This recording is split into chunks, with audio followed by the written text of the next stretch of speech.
Hello friends, smarter systems की CorelDRAW series में आपका स्वागत है। आइए इस सेशन में इंटरफेस को आगे बढ़ाते हैं और देखते हैं कोरलड्रा के इंटरफेस के अन्य भाग। सबसे पहले हम बात करते हैं यहाँ पे नीचे दिए गए स्टेटस बार से। यदि आप नीचे की तरफ देखें तो आपके पास एक स्टेटस बार दी गई है जिसमें आपके पास काफ़ी सारी इन्फॉर्मेशन अवेलेबल हो जाती है समय समय पर। निर्भर करता है आप कौन सा टूल या कौन सा ऑब्जेक्ट सेलेक्ट करते हैं। जैसे मान लीजिए मैं इस रेक्टेंगुलर को सिलेक्ट कर लेता हूँ तो आपके पास नीचे की तरफ माउस की लोकेशन दी गई है। जैसे माउस में मूव करता हूँ तो आप देखेंगे माउस की जानकारी यहाँ पे अवेलेबल है। जैसे 00 अगर मेरे पास ये सेक्शन है तो आप नीचे देखें यहाँ पे लगभग 00 सेक्शन की जानकारी दी गई है। इसके साथ ही रेक्टेंगल ऑन लेयर ये जानकारी भी आपके पास अवेलेबल है। जो मेरे पास रेक्टेंगल सिलेक्टेड है उसकी इन्फॉर्मेशन यहाँ पे है। लेयर्स की जानकारी हम आने वाले सेशंस में लेंगे, परंतु यहाँ पे ये इंपॉर्टेंट है कि यहाँ पे रेक्टेंगल को सिलेक्ट किया गया है। इसी तरह से जब आप किसी एलिप्स को सिलेक्ट करते हैं तो यहाँ पे नीचे की तरफ इन्फॉर्मेशन चेंज हो जाती है। अलग अलग टूल प्रयोग करने पर भी यहाँ पे अलग अलग प्रकार का मैसेज अवेलेबल हो जाता है।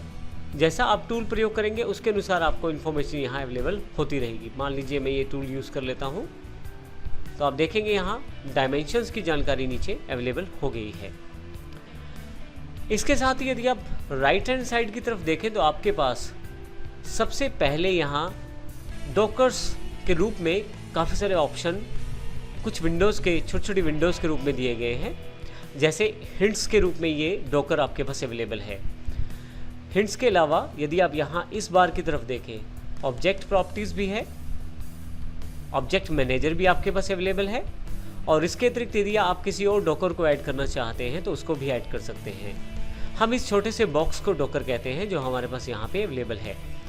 डॉकर कहने का कारण ये है कि हमारे पास ये राइट हैंड साइड की तरफ अवेलेबल है और हम इसे कहीं भी मूव कर सकते हैं वैसे, परंतु यह हमारी स्क्रीन से जुड़ा रहता है और इन्फॉर्मेशन जो है हमारे पास यहाँ अवेलेबल रहती है। मैं अभी हिंट्स को सिलेक्ट कर लेता हूँ। अब यहाँ पे डॉकर का कार्य, हिंट्स डॉकर का कार्य क्या है। अगर हम हिंट्स की बात करें तो आप जिस भी ऑब्जेक्ट को सिलेक्ट करेंगे उससे रिलेटेड इन्फॉर्मेशन आपके पास यहाँ अवेलेबल हो जाएगी। मैं यहाँ से पिक टूल ले लेता हूँ और रेक्टेंगुलर सेलेक्ट कर लेता हूँ। सिलेक्ट करने के लिए आप पिक टूल का इस्तेमाल करते हैं। हालांकि पूरी इन्फॉर्मेशन या पूरी जानकारी हम आने वाले सेशन में लेंगे, लेकिन मैंने रेक्टेंगुलर को सिलेक्ट किया है तो आपके पास यहाँ पे मूविंग, स्केलिंग, स्ट्रेचिंग, ऑब्जेक्ट से रिलेटेड पूरा का पूरा एक टॉपिक अवेलेबल है जिसमें पूरी इन्फॉर्मेशन दी गई है। आप चाहें तो यहाँ से वीडियो भी देख सकते हैं। इसका वर्किंग विद ऑब्जेक्ट का जो इन्फॉर्मेशन है यहाँ से लर्न मोर ऑप्शन से उसको भी सिलेक्ट कर सकते हैं। अगर मैं यहाँ से एलिप्स सेलेक्ट करता हूँ तो उसके अकॉर्डिंग ऑप्शन यहाँ अवेलेबल है, और यदि मैं डायमेंशनल वाली इस बार को सिलेक्ट कर लेता हूँ तो उसके अकॉर्डिंग ऑप्शन यहाँ अवेलेबल हो जाएगा। जब मैं यहाँ से टूल चेंज करता हूँ, मान लीजिए मैं किसी दूसरे टूल को लेता हूँ, तो आप देखिए जो टूल मैंने सेलेक्ट किया है उसकी पूरी इन्फॉर्मेशन यहाँ पे अवेलेबल रहेगी। इसके अलावा जैसे मैं टेक्स्ट टूल सेलेक्ट करता हूँ यहाँ से तो आप देखेंगे टेक्स्ट टूल की इन्फॉर्मेशन यहाँ पे अवेलेबल हो गई है।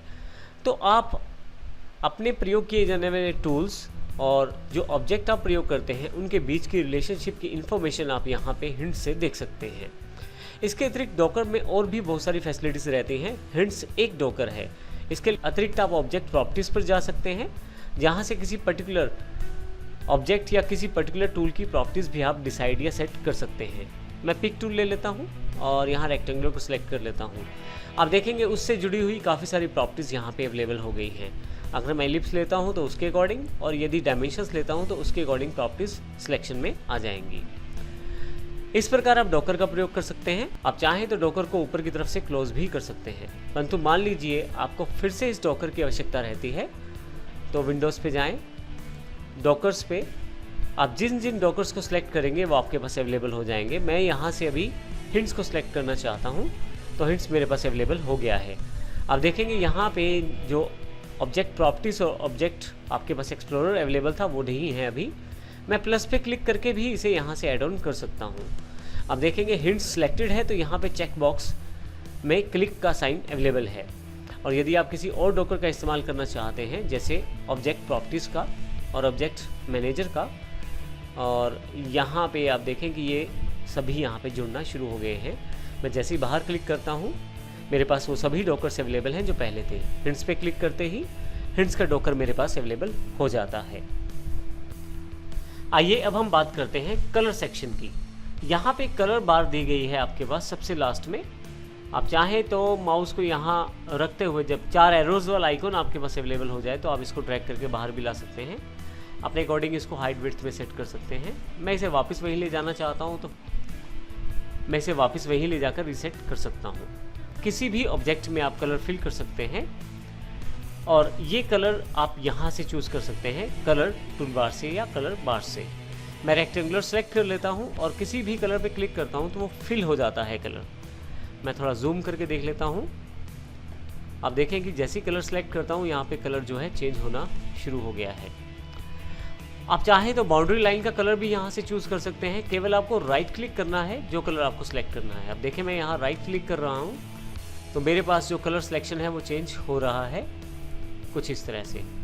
तो इस तरह से आप लेफ़्ट क्लिक और राइट क्लिक का प्रयोग करते समय अंदर की तरफ कलर फिल करने के लिए लेफ़्ट क्लिक और बाहर की तरफ से बाउंड्री डिसाइड करने के लिए राइट क्लिक का प्रयोग आप कर सकते हैं। तो इस प्रकार हमने देखा हमारे पास काफ़ी सारे टूल्स यहाँ अवेलेबल हैं इंटरफेस में। सभी का हमने यहाँ पे ब्रीफ इंट्रोडक्शन लिया है।